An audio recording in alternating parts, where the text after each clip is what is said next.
All right, everybody. Greg Biffle joins us fresh out of the car. Really appreciates the air conditioning, he tells us, here in the media center. Debrief us. What did you just learn? I learned once again when it's hot out that the track gets slick. You know, it's a lot of people struggling for forward drive up off, and it's makes it challenging to practice in the middle of the day and then race later on in the evening. But as long as we don't get our car too far off, we're getting the good balance, good drivability of it, and just look forward to tomorrow night.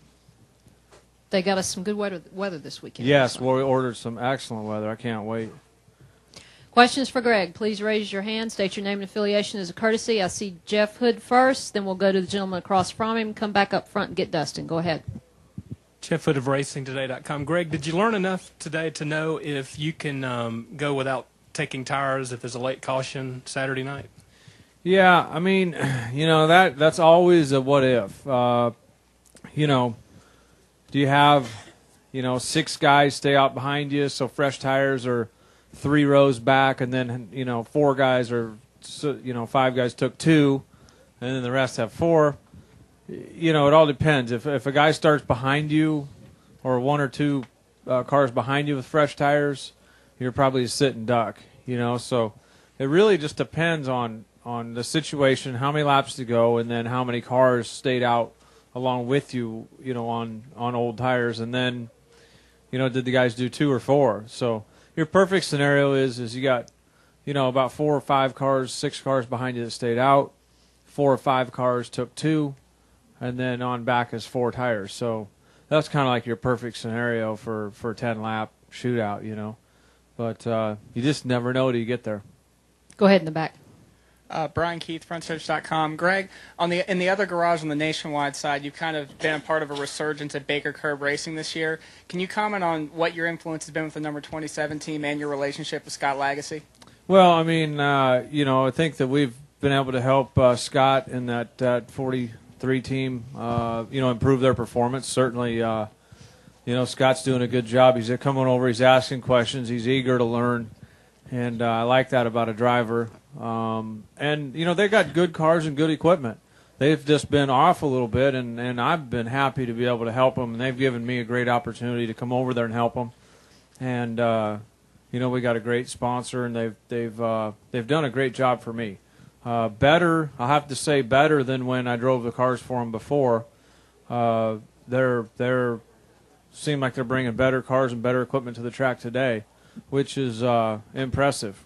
To say the least, from where they've been to or where they've come from. To have better cars today, they've really done a lot of hard work over the last, 2 or 3 years. We'll go Dustin and then Channel 19 here at the front, and then go over and get Mike Hembry. Dustin Long, Landmark Newspapers. Greg, last week, Nationwide race, the winning car fails, post-race inspection, still keeps the win, but obviously penalized. It certainly leads to questions that some people have about, even with the penalties, is it still presenting the image that you can still cheat and win in this sport?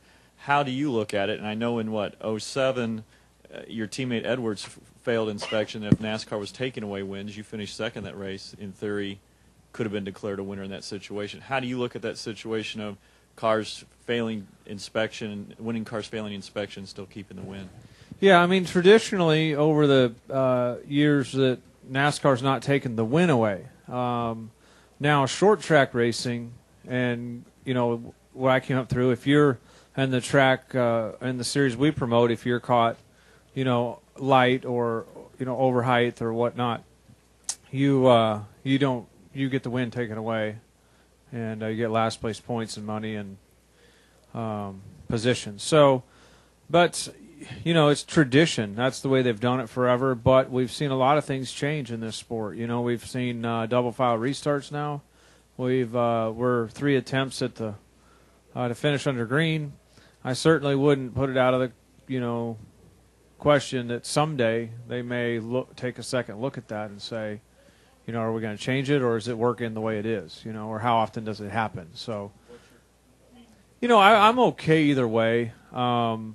It's a pretty big penalty to take your points and money.